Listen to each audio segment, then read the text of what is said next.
A expectativa agora para saber como é que vai ficar o tempo nesse fim de semana em todo o Brasil. A gente recebe aqui nos estúdios mais uma vez Camila Yunes. Camila, boas ou más notícias, mas depende também na perspectiva de quem. Eu sei que tem gente que não gosta de frio, outros que gostam, né? Bem-vinda, boa noite. Oi, Thiago, boa noite para você, boa noite a todos. Olha, para quem quer curtir o fim de semana aqui em São Paulo sem chuva, conseguir ir num parque, a notícia é positiva porque essa chuva que a gente viu nos últimos dias, ela já vai começar a diminuir. Inclusive, nós tivemos chuva aqui na capital paulista ontem e hoje, mas o destaque para a chuva nesta sexta-feira foi justamente no litoral de São Paulo, que choveu cerca de 100 milímetros. Mas a gente vai mostrar aqui no nosso mapa, porque ainda assim, com essa possibilidade de chuva no litoral, a tendência é de que essas precipitações diminuam. Devem diminuir também no litoral do Rio de Janeiro e do Espírito Santo.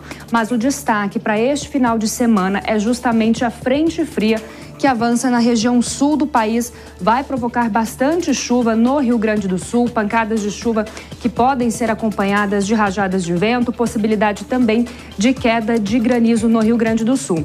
E a tendência é de que essa frente fria avance e atinja também os outros estados, como Santa Catarina e o Paraná.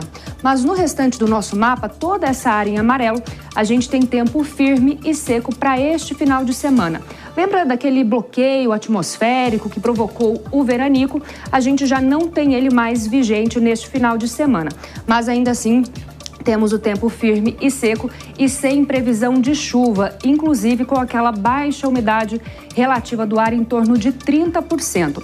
O destaque também está para essa área em azul do nosso mapa, que a gente tem ainda aquela zona de convergência intertropical provocando chuva aqui nessa área em azul do nosso mapa, então norte do Amazonas, Roraima e também norte do Amapá. Aqui na faixa litoral do Nordeste, a gente tem pancadas de chuva, mas aquela pancada de chuva mais isolada. Então, quem está curtindo uma praia no litoral do Nordeste vai conseguir aproveitar o final de semana.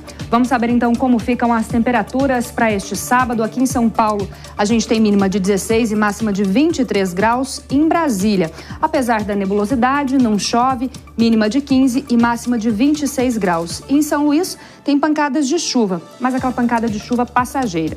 Mínima de 24 e máxima de 32 graus.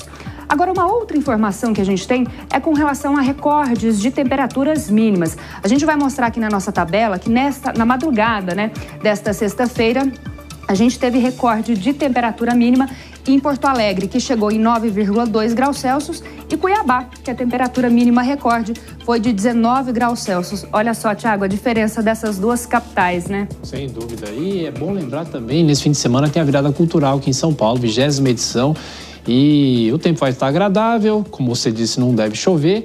E os museus aqui em São Paulo estão abertos, de graça para muita gente, então é legal acompanhar a programação. E nesse fim de semana também a Jovem Pan vai dar destaque. Agora, eu queria te perguntar o seguinte, com essa virada no tempo, falando de virada cultural para virada no tempo, foi possível perceber que mais gente, claro, fica com resfriado, gripado, é importante também tomar vacina contra a gripe. Agora, por que isso acontece? Não necessariamente é pela a baixa temperatura, talvez uma temperatura mais extrema, não necessariamente, mas a virada do tempo pega muita gente de surpresa. Pega muita gente, Thiago. Inclusive, a gente estava falando sobre isso, antes de começar o jornal, que a gente tem percebido que as pessoas estão mesmo mais resfriadas. Isso acontece porque tem maior circulação dos vírus respiratórios. Inclusive, a gente conversou com o infectologista, o Dr. Renato Kifuri. Ele é presidente do Departamento de Imunizações da Sociedade Brasileira de Pediatria e ele nos explicou o porquê de ter mais resfriados, mais gripes durante esse período de transição. Vamos acompanhar.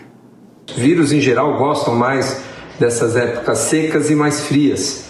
E, junto a isso, claro, os ambientes mais fechados, as aglomerações, propiciam uma intensidade, uma força de infecção maior. Não é à toa que os surtos de bronquiolite, de gripe e da própria Covid-19 se intensificam junto com as pneumonias nessa época do ano. É momento de prevenção, é momento de nós lembrarmos de prevenção, que muitas dessas doenças são evitáveis pela vacinação. Pois é, Tiago, o doutor Renato falou aí a respeito da vacinação. A gente lembra que aqui na capital paulista a prefeitura já ampliou essa imunização para o público no geral, não está mais restrito para aqueles grupos prioritários. É muito importante fazer essa imunização. E só um outro lembrete, a gente falou que não tem chuva aqui na capital paulista, vai ter a virada cultural, mas quem vai curtir essa virada cultural precisa levar um agasalhozinho, porque vai estar um pouco mais frio naqueles momentos, durante a manhã e também durante a noite. E também quem vai trabalhar na virada cultural quem como vai você, trabalhar, não é isso? exatamente, estarei aqui trabalhando com vários casacos, várias blusas de frio, porque eu sou bastante friorenta. Então, bom trabalho e bom fim de semana, Camila. Boa folga, bom descanso, Até, Thiago. obrigado.